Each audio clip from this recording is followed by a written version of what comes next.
giờ ta xa cách,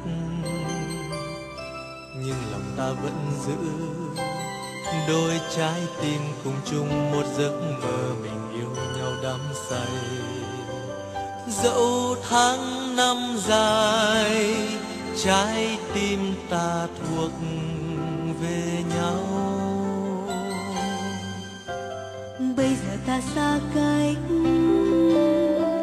nhưng lòng ta vẫn giữ đôi trái tim cùng chung một giấc mơ, mình yêu nhau đắm say. Dẫu tháng năm dài, trái tim ta thuộc về nhau. Ở bên đó em ơi biết chăng, ở bên đây anh luôn thiết tha nguyện cầu cho tình mình được đẹp theo ý Chúa. Cầu xin Chúa dẫn lối mỗi bước chân anh đi mãi có em, dù trong xa cách nhớ thương anh ngập lòng.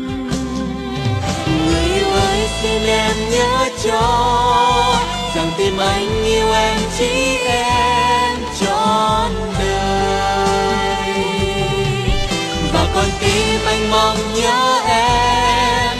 Người yêu ơi anh mong có em giây phút này. Nguyện Chúa ban ơn hoài để cho đôi mình và để tương lai mình nương cậy Chúa luôn.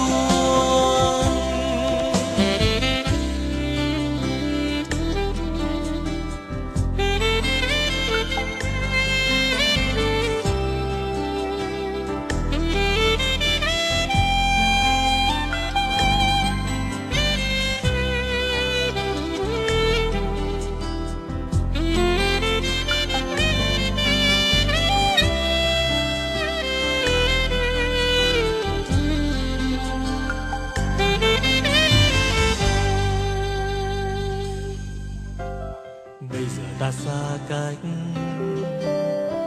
nhưng lòng ta vẫn giữ đôi trái tim cùng chung một giấc mơ, mình yêu nhau đắm say. Dẫu tháng năm dài, trái tim ta thuộc về nhau. Ở bên đó anh ơi biết chăng, ở bên đây em luôn thiết tha nguyện cầu cho tình mình được đẹp theo ý Chúa. Cầu xin Chúa dẫn lối mỗi bước chân anh đi mãi có em, dù trong xa cách nhớ thương em ngập lòng.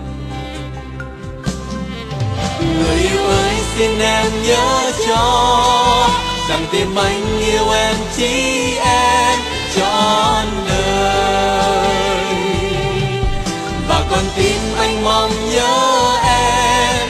Người yêu ơi anh mong có em giây phút này. Nguyện Chúa ban ơn hoài để cho đôi mình và để tương lai mình nương cậy Chúa luôn.